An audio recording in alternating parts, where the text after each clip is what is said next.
یہ پوری صورت اور سلام پھیرنے کے بعد 10 بار سورہ قدر پڑھے. پھر رسول ذیشان مکی مدنی سلطان صلی اللہ تعالی علیہ وسلم پر 10 مرتبہ درود پاک بھیجے تو اسے مرنے سے پہلے 2 میں سے ایک فضیلت نصیب ہو جائے گی. اور یہ جو 2 انعام ہے نا، جن دونوں میں سے کوئی ایک ملے گی، یہ دونوں ہی بڑے کمال کے ہیں. فرمایا یا تو اس بندے کو خواب میں اللہ تعالیٰ کا دیدار نصیب ہو جائے گا، اور فرمایا دوسری کیا ہے، یا پھر دوسری فضیلت اس کو یہ ملے گی کہ وہ شب قدر کو حاصل کر لے گا. تو دونوں ہی سمجھ لے کمال کی فضیلتیں ہیں. تو جناب پہلی رات انشاءاللہ میں امید کرتا ہوں ہماری سوشل میڈیا کی مجلس اس کا کلپ بنا کے جلدی ہم اس کو وائرل کر دیں گے.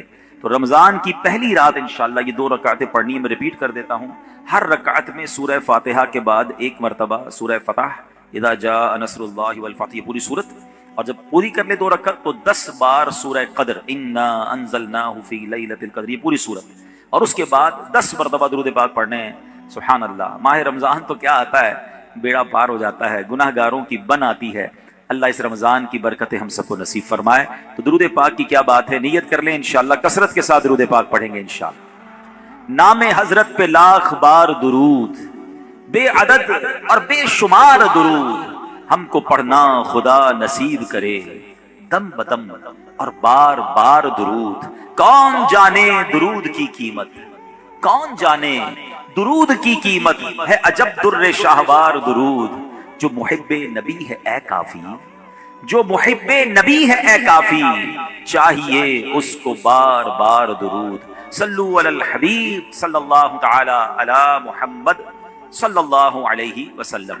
حدیث پاک میں آتا ہے انما الاعمال بالنیات، اعمال کا دار و مدار نیتوں پر ہے. تو آئیے کچھ اچھی نیتیں بھی کر لیتے ہیں. بیان سننے سے پہلے کچھ اچھی نیت کر لیں. نیت کر لیجئے کہ رضائے الہی کے لیے بیان سنوں گا، بعد بیٹھوں گا، خوب توجہ سے سنوں گا. جو سنوں گا اسے یاد رکھنے، عمل کرنے اور دوسروں تک پہنچانے کی کوشش کروں گا. سبحان اللہ سبحان اللہ. میرے پیارے اسلامی بھائیوں، ایک مرتبہ پھر ماہ غفران، نزول قرآن، رب کے مہمان ماہ رمضان کی آمد ہے. کچھ ہی دن کے بعد یہ اعلان ہوگا، مبارک ہو ماہ رمضان المبارک کا چاند نظر آ گیا ہے. یہ اعلان سنتے ہی انشاءاللہ عاشقان رمضان کے دل خوشی سے جھوم اٹھیں گے، چہروں پر تازگی آ جائے گی، مسجدوں کی رونق بڑھ جائے گی. تراویح کا سلسلہ، فرض نمازیں، کوئی نوافل کی کثرت کر رہا ہوگا، کوئی تلاوت قرآن کا فیض اٹھا رہا ہوگا، سحر و افطار کی رونقیں ہوں گی. روزانہ بعد اثر و بعد تراویح انشاءاللہ عالمی مدنی مرکز فیضان مدینہ میں 2 مدنی مذاکروں کی بھی انشاءاللہ ترکیب ہوگی، اس کی بھی بہاریں ہوں گی. سبحان اللہ. کیا آپ جانتے ہیں رمضان مبارک کتنا عظیم مہینہ ہے؟ جی ہاں، وہ مہینہ تشریف لا رہا ہے جسے حدیث پاک میں سید الشہور یعنی تمام مہینوں کا سردار کہا گیا. وہ مبارک مہینہ آ رہا ہے کہ اس کی پہلی رات سے آسمانوں کے دروازے کھول دیے جائیں گے، پھر آخری رات تک، لاسٹ نائٹ تک وہ دروازے بند نہیں ہوں گے. جو اس مہینے میں ایک سجدہ کرے اسے 1500 نیکیاں لکھی جاتی ہیں اور جنت میں سرخ یاقوت کا گھر بنایا جاتا ہے. اللہ اکبر. سمجھ آ رہی ہے بات؟ ایک سجدے پر 1500 نیکیاں اور ایک ہی سجدے پر سرخ یاقوت کا جنت میں گھر. اب سوچیں جو نفل پڑھتے ہیں، جو پوری تراویح پڑھتے ہیں، ہر سجدے پر کیا کچھ حاصل کر رہے ہیں. انہیں سوچنا چاہیے جو تراویح میں سستی کر جاتے ہیں، نوافل میں سستی کرتے ہیں. دل پر چوٹ کرنے کے لیے ایک جملہ کہہ دیتا ہوں، باقی پھر آگے چلتے ہیں. کہ اگر یہ کہہ دیا جائے کہ ماہ رمضان میں جو جتنے سجدے کرے گا اسے اتنے 1000 روپے ملیں گے، پھر بتائیں کتنے سجدے کریں گے. اچھا جناب، جو ماہ رمضان میں پوری تراویح پڑھے گا اسے جناب کورنگی کی ایک بڑی سوسائٹی میں ایک پلاٹ دیا جائے گا. 20 رکعت پوری پڑھے، بندہ کہ 20 کے بعد کہیں کہ کچھ اور بھی پڑھ لیتا ہوں، ایک پورا پلاٹ مل جائے گا. ہر سجدے پر، کراچی میں نہیں، پاکستان کے پوش ایریا میں نہیں، جنت میں سرخ یاقوت کا گھر دیا جا رہا. تو کتنے سجدے کرنے چاہیے رمضان میں؟ وارے نیارے ہو گئے نا، اتنا آسان. سبحان اللہ. اور سنو، وہ مہینہ آ رہا ہے کہ جو ماہ رمضان کا پہلا روزہ رکھتا ہے اس کے پچھلے گناہ معاف کر دیے جاتے ہیں. صبح سے شام تک 70,000 فرشتے اس کے لیے دعائیں مغفرت کرتے ہیں. آج دنیا میں پتہ ہے ہم کسی بڑے بزرگ شخصیت کو ڈھونڈ رہے ہوتے ہیں، کسی عالم دین سے پیار ہوتا ہے، کسی پیر صاحب سے محبت ہوتی ہے، بندہ کہتا ہے جا کے یار ان سے دعا کروا لوں، میرا کام ہو جائے گا. اللہ کے فرشتے، اور وہ بھی کتنے، 70,000 صبح سے شام تک روزہ دار کے لیے دعائیں کر رہے ہیں سبحان اللہ، جس میں نفل کا ثواب فرض کے برابر، فرض کا ثواب 70 گنا بڑھا دیا جائے گا۔ رمضان مبارک کی جب پہلی رات آتی ہے اللہ پاک اس امت کی طرف نظر رحمت فرماتا ہے، اور جس پر اللہ نظر رحمت فرمائے اسے کبھی عذاب نہ دے گا۔ اس سے پتہ کیا پتہ چل رہا ہے؟ 2-3 باتیں آ گئی ہیں کہ پہلی رات بڑی امپورٹنٹ ہے، آخری رات تو ہے ہی امپورٹنٹ، وہ بعد میں بتاؤں گا، مگر چونکہ ابھی پہلی رات آنے والی ہے نا، first night of Ramzan is very important. آپ نے سنا اس رات ہمیں یہ 2 رکعتیں پڑھنی ہیں، پھر فرمایا اس رات اللہ جس پر نظر رحمت فرمائے گا اس پر کبھی عذاب نہیں ہوگا، اور پھر کیا فرمایا کہ پہلی رات آسمانوں کے دروازے کھول دیے جاتے ہیں سبحان اللہ۔ تو یہ خاص رات ہے، فرمایا اس مبارک مہینے میں بخشش کے پروانے بانٹے جائیں گے۔ کون سا وقت بڑا سینسٹیو ہے؟ جو افطار کا وقت ہے نا، یہ بڑا سینسٹیو ہے، بڑا حساس، بڑا خوبصورت وقت ہے۔ حدیث پاک میں آتا ہے جس کا مضمون ہے ہر روز افطار کے وقت 10 لاکھ گناہگاروں کی بخشش کی جائے گی۔ اور اس مبارک مہینے میں جب جمعہ آئے گا نا، کل بھی جمعہ ہے مگر وہ شعبان کا ہے، انشاءاللہ اللہ رمضان تک ہمیں زندہ رکھے، صحت و عافیت کے ساتھ عطا فرمائے، انشاءاللہ جو اگلا جمعہ ہوگا اور رمضان میں جتنے جمعے ہوں گے، فرمایا تب تو وارے نیارے ہو جائیں گے جمعرات کی مغرب سے لے کر غروب آفتاب سے جمعے کے غروب آفتاب تک، یہ جو 24 آورز ہیں، یہ جو دن رات ہے، فرمایا ہر گھڑی میں 10 لاکھ گناہگار جہنم سے آزاد کر دیے جاتے ہیں۔ اور وہ بھی کون سے؟ جن پر جہنم واجب ہو چکی تھی، گناہوں کی وجہ سے جن پر جہنم واجب ہو گئی، وہ گناہگار بخشے جائیں گے۔ اللہ اکبر۔ اب سوچو یہ رمضان کیسا مہینہ ہے، اس کی کتنی خوشی ہونی چاہیے، کتنی پریپریشن ہونی چاہیے۔ افطار کا وقت تو اتنا نازک وقت ہے کہ 10 لاکھ بخشے جا رہے ہیں۔ ہم افطار میں کس کام میں لگے رہتے ہیں؟ اے بھائی سموسے آگے کے نہیں آئے، پکوڑے آگے کے نہیں آئے، شربت کہاں ہے، دہی بلے کہاں ہیں، فلاں چیز کہاں ہے، گھر میں ایک افراتفری مچی ہوئی ہوتی ہے۔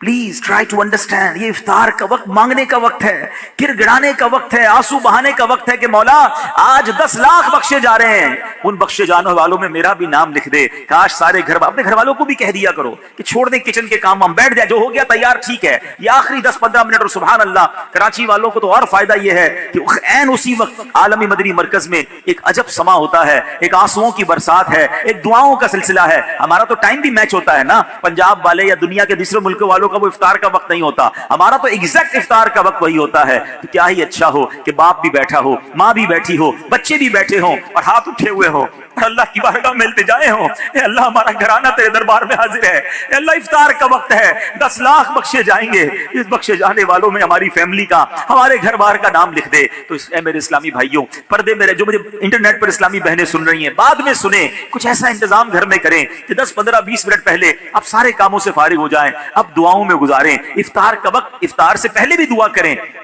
مگر جو خاص مقبولیت کی گھڑیاں ہیں وہ عین افطار کے بعد ہیں۔ افطار میں لگ جاتے ہیں ہم، کوئی کھجور کھا لی، پانی پی لیا، دوبارہ ہاتھ اٹھائیں، دوبارہ مانگیں، یہ وقت ہے مانگنے کا، یہ قبولیت کی گھڑیاں ہیں۔ اللہ کرے کہ ہم ان لمحات کو پراپر انداز میں، صحیح انداز میں گزارنے میں کامیاب ہو جائیں۔ کیا خوبصورت اشعار لکھے گئے کہ واہ کیا بات ہے ماہ رمضان کی، واہ کیا بات ماہ رمضان کی، واہ کیا ماہ رمضان کی، آیا رمضان آ گیا رمضان، واہ کیا بات ماہ رمضان کی، جان رمضان پر میری قربان، واہ کیا بات ماہ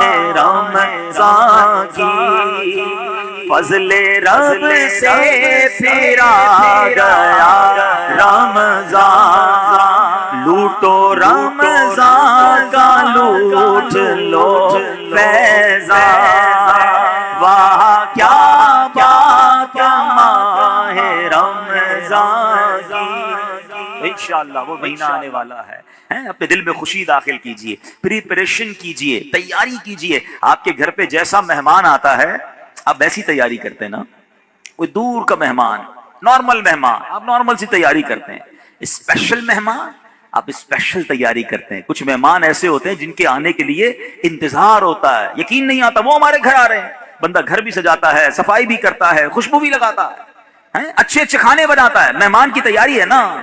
تو رمضان یہ رب کی طرف سے ہمارے لیے مہمان آ رہا ہے، ہماری بخشش کروانے آ رہا ہے، ہمیں اپنے آپ کو سجانا ہے، ہیں؟ اپنے اپنے کردار کو سجانا ہے. اپنی صحت کا بھی اس لیے خیال رکھو کہ میں اب ایسے الٹے سیدھے کھانے نہ کھاؤں رمضان سے پہلے. پتہ ہے جس کی شادی ہونے والی ہوتی ہے تو دولہے کو لوگ کہتے ہیں بھائی ذرا خیال رکھنا، شادی والے دن ہی بیمار مت ہو جانا ہے. ایک ہفتہ تو دولہے کو لوگ کہتے ہیں بھائی ذرا خیال رکھنا، شادی والے دن ہی بیمار مت ہو جانا ہے. ایک ہفتہ پہلے سے احتیاط کرواتے ہیں، زیادہ سفر نہیں کرواتے، زیادہ تھکن والا کام نہیں کرواتے. تو کیا ہی اچھا ہو کہ ماہ رمضان سے پہلے ہم اپنی صحت کا خیال رکھیں، تھوڑا سا ریسٹ کریں. مجھے روزے رکھنے ہیں، مجھے انشاءاللہ تراویحاں پڑھنی ہیں. اپنے کام کاج کو موڈیفائی کریں. آپ بہت بیزی رہتے ہیں کاروبار میں، نوکری میں، تو کوشش کریں کہ کوئی ایسی ترتیب بنائے کہ میرا کچھ کام کم ہو جائے تاکہ میں روزے رکھ سکوں، میں عبادت کر سکوں. ساری زندگی پڑی ہے کام کرنے کے لیے. لیکن عجیب بات پتہ ہے کیا ہے؟ اس وقت دو قسم کی تیاریاں ہو رہی ہیں. ہوں گے کچھ نیک لوگ جو انشاءاللہ عبادت کی تیاریاں، تلاوت کی تیاریاں، خوب روزے، تراویح اور اس کے بارے میں سوچ رہے ہوں گے. مگر کچھ لوگ وہ ہیں جو اس وقت اسٹاک جمع کر رہے ہوں گے، کاروبار کیسے چمکانا ہے، کون سی آئٹم کا ریٹ بڑھ جائے گا. وہ کاروباری لوگ پیسے کمانے کی تیاری کر رہے ہوں گے. کچھ گھر والے وہ ہوں گے جو یہ سوچ رہے ہوں گے بھائی رمضان میں پکانا کیا ہے، کھانا کیا ہے، کون سی آئٹم لینی ہے. رمضان کھانے پینے کے لیے نہیں آتا. اچھا ویسے بڑی عجیب بات ہے، ذرا سوچیں آپ کہ ماہ رمضان میں ہم روزے رکھتے ہیں، لاجیکلی تو سمجھ یہ آتا ہے کہ ہمارا وزن ٹھیک تھوڑا کم ہو جانا چاہیے، ہم تھوڑے سمارٹ ہو جائیں. مگر کئی لوگ وہ ہیں جن کا رمضان میں وزن بڑھ جاتا ہے. کیوں بھائی؟ اس لیے کہ سحری میں زیادہ کھاتے ہیں، پورا دن روزہ رکھنا ہے. رات زیادہ اس لیے کھاتے ہیں کہ پورا دن روزہ رکھا تھا، پھر 2 بار اور کھاتے ہیں کہ کل پھر روزہ رکھنا ہے. تو عام دنوں میں 2 بار کھاتے ہیں، رمضان میں 4-5 بار کھاتے ہیں. اور وہ کھاتے ہیں جو نہیں کھانا چاہیے. پورا سال جو چیز نہیں کھاتے وہ رمضان میں کھاتے ہیں، پھر موٹے ہو جاتے ہیں، طبیعت خراب ہو جاتی ہے، گلے خراب ہو جاتے ہیں. نہیں، ماہ رمضان تو کم کھانے کا مہینہ ہے، فریش ہونے کا مہینہ ہے. لیکن ہمارے یہاں تو فیسٹیول، اگر میں کہوں کسی کو کہ کسی غیر مسلم کو اگر رمضان میں دورہ کرا دیا جائے پاکستان کے مختلف شہروں کا اور کہیں بتاؤ کیا کیا آپ نے دیکھا، تو کہے گا لگتا ہے مسلمانوں کا کوئی کھانے پینے کا تہوار آ رہا ہے. کہ میں جس مٹھائی کی دکان پہ گیا وہ رش تھا، جس پکوڑے کی دکان پہ گیا وہ لائنیں لگی ہوئی تھی افطار سے پہلے، اور بورڈ لگے ہوئے تھے سحری آفر، افطار آفر. تو لگتا ہے مسلمانوں کا کوئی کھانے پینے کا سالانہ تہوار آتا ہے. کتنی عجیب بات ہے یار. جس مہینے میں پورا دن کھانے پینے سے رکنا ہے، اس مہینے میں سارا دن رات کھانے پینے کی باتیں ہو رہی ہوتی ہیں. مجھے بتائیں نا، ہم اب دوست آپس میں ملتے ہیں کیا بات کرتے ہیں؟ یار سناؤ آج سحری کہاں کرنی ہے؟ اچھا بھائی افطار کہاں کرنا ہے؟ رات کدھر چلنا ہے کھانے کے لیے؟ ارے بھائی یہ بات کون کرے گا؟ تراویح کدھر پڑھنی ہے، آج تلاوت کدھر کرنی ہے، تہجد کہاں پڑھنی ہے، علم دین کی محفل کدھر سجی ہوئی ہے، ذکر و اذکار میں آج بیٹھ کے کدھر کرنا ہے، آج مل کے اللہ کی بارگاہ میں گر گڑا کر دعائیں کہاں کرنی؟ یہ گفتگو کیوں نہیں ہوتی؟ ماہ رمضان تو نیکیوں کا اجر بڑھا دیا گیا، مگر دماغ میں ایک ہی بات گھوم رہی ہوتی ہے. یا دوسری آج کل کھیل کود شروع ہو گیا رمضان میں. ایسا نہ کریں. ماہ رمضان کے کیسے کیسے فضائل ہیں ذرا سنیے گا. معراج شریف کی روایات میں ہے، معراج کے دولہ مکی مدنی مصطفیٰ صلی اللہ تعالی علیہ وسلم نے سدرۃ المنتہا کے قریب ایک فرشتہ دیکھا. آپ فرماتے لم ارا مثلہ، یعنی ایسا نرالا فرشتہ میں نے کبھی نہیں دیکھا. نبی پاک فرما رہے ہیں. تو آپ فرماتے ہیں کہ میں نے ایسا نرالا فرشتہ تو کبھی نہیں دیکھا تھا. یہ جب تسبیح کرتا تھا تو اس کی ایسی خوبصورت آواز تھی کہ اس آواز سے عرش بھی جھوم اٹھتا تھا. میں نے جبرائیل سے پوچھا ایو خلقی ھذا، اے جبرائیل یہ کون سی مخلوق ہے؟ عرض کی حضور یہ ایک فرشتہ ہے جو حضرت آدم علیہ السلام سے 2000 سال پہلے پیدا کیا گیا تھا. میں نے پوچھا اس سے پہلے یہ کہاں تھا؟ عرض کیا اللہ پاک نے عرش کے نیچے جنت میں ایک جگہ بنائی ہے، یہ وہیں ہوتا ہے. حضور آج آپ کے دیدار کے لیے حاضر ہوا ہے. کیا شان ہے میرے آقا کی، ہر کوئی فدا ہے بن دیکھے، دیدار کا عالم کیا ہوگا. ارے فرشتہ بھی میرے آقا کے دیدار کا تمنائی ہے.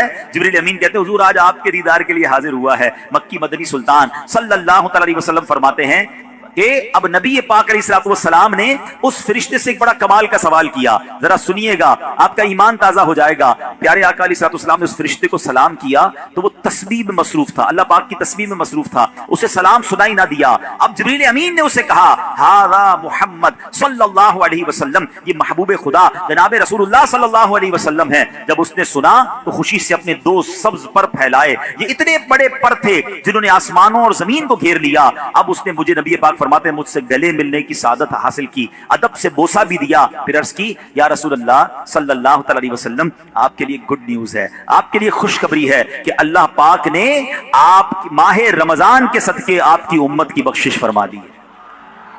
اس فرشتے نے